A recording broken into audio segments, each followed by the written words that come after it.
Hey everybody, Barry here again. I bought one of those Amazon marine fuel pumps. I'm going to use it as a scavenge pump for my turbo on this truck. I already have it completely taken apart, found a couple small flaws that I think I can improve on, so let's get into it. And I guess you can treat this as a review also. Obviously I'm not sponsored here, I bought it myself, all that stuff. But here's the unit right here. Here's the armature with the drive and everything on it. The pump housing or the gear housing itself. Here's the brush plate and obviously the big body with the magnets in it. This is all actually quite heavy duty. Some of the machining is a little bit and this is a plastic cover, so but if you tighten it like crazy you're probably going to end up warping or cracking this, so just be wary. And there's a couple of sealing issues that I found. So let's go over a couple small flaws and then go over how I'm going to fix those. Let's start with this end first. The brushes actually look really nice. They're long. They are quite long. It's going to be opened up to pretty much right here.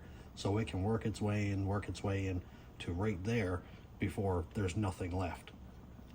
So I think that's perfect. And also they look like they're relatively universal looking, so you could replace those if you're handy with a soldering iron. Also, it's got a little 608 bearing down here. I don't know, I can't say for the quality of that bearing, but they are also very easy to get and they're really inexpensive. As you can read right here, it has thermal overload automatic restart. That I'm going to assume is this little white piece right here. When it gets hot, it just cuts the power. When it cools down again, turns power back on and let it protect itself. Two wires are right here. From what I can see, this doesn't look to be totally perfectly sealed. These wires are pretty stiff, so I feel like if it's any vibration like this, if you don't have your wires tied down very well, they're probably going to crack. And I did see that in one of the reviews that a person had to silicone those wires. So I would say get ahead of that. Give yourself some straight room right there. Just make sure it's kind of straight. And then put some silicone, like some clear RTV or something around there. And then I would probably zip tie the wires to the body like this or something like that, just to stop these from vibrating, because it will crack. If you want to upgrade the quality of this wire, you absolutely can. Just some soldering right there. But again, you bought a $100 pump, not a $500 pump, so sometimes you got to upgrade the quality a little bit yourself. Now as for sealing, again, this is just a bolt that's up against the plastic cap, and that's it. If it's pointed straight up like this and water gets on top of this, I have no doubt that this isn't perfectly sealed, because this is not a soft surface, it's a hard plastic, and it's probably not dead flat. So when I go to put this together, I'll be putting some silicone down around here, tighten the bolts down, and then that's sealed. Nothing really to show here, except one thing. This is where this brass housing goes, and there's no seal there at all. There's nothing, it's just brass up against the steel, and there's no seal there. So I would definitely either come across a really small flat washer or like a rubber O-ring to go there, or what I'll be using is getting a little bit of Permatex Ultra Black RTV sealer and make a bead around there, squish it in, tighten it down, and then it's sealed. As for this armature and the brush plate and all that, I can't really say a lot about it. It looks fine, it isn't chewed up or anything.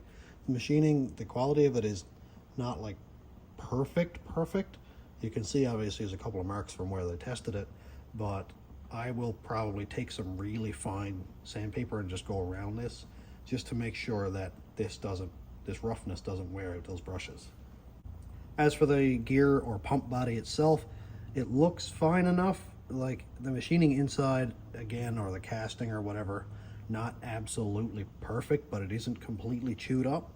There's an O-ring right here to seal this cap. This is to service the gears. And there is a gasket on there, an O-ring. It's not completely flattened out. You can see that it's raised there. So I don't know if this will leak or not.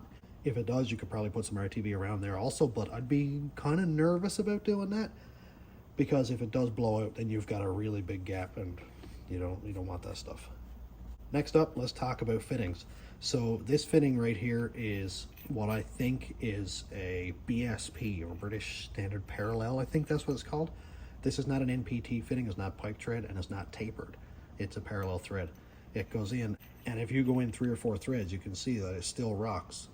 So you definitely, 100%, if you're going to use these fittings, I would use thread sealer or pipe dope or whatever it's called. Now, if you want to go to an NPT, there is a solution. This is a 3/8 NPT, National Pipe Thread. It goes in probably 4 threads, and you may get away with that. One thing that I would suggest if you're going to use this is to grab an NPT tap and finish tapping this to NPT, and it'll work fine. Again, just use thread sealer just to be absolutely sure, because if you have air leaks on the inlet side, you're going to pull air in here, it's going to cavitate, and you're going to burn up your pump really fast. As for the gears themselves, you've got your drive gear, you've got your coast gear. They rotate like this and create oil pressure, or create a positive pressure and a negative pressure. They have to rotate together. The machining on them is not absolutely perfect. Again, you can see that there's a lot of machine marks on there, but for this purpose it'll work fine.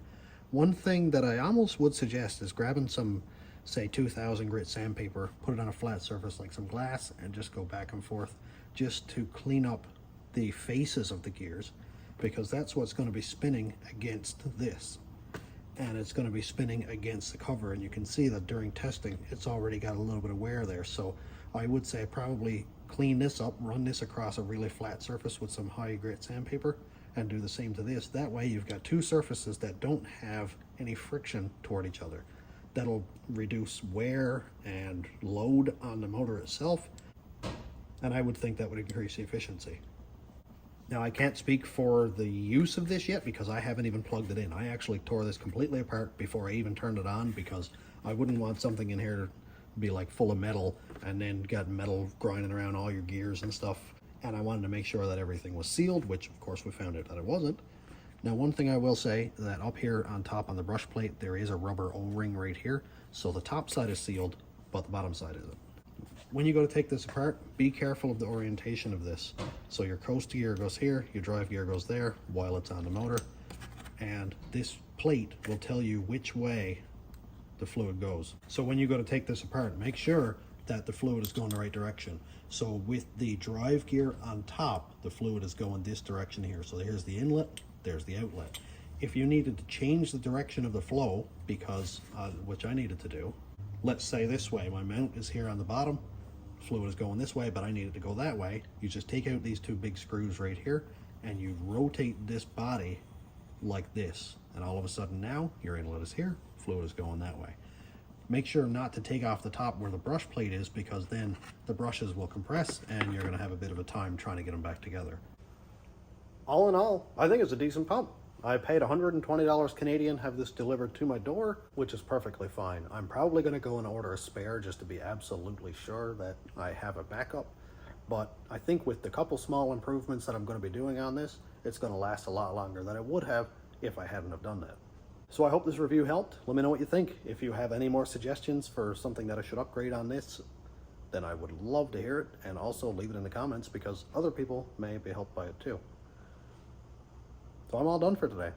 Thanks for checking out the channel. Thanks to my YouTube members, patrons, and subscribers. If you want to check out my Patreon, it's patreon.com/stationroadratrods. YouTube members link is down here. And thanks for watching. Have a great day, everybody.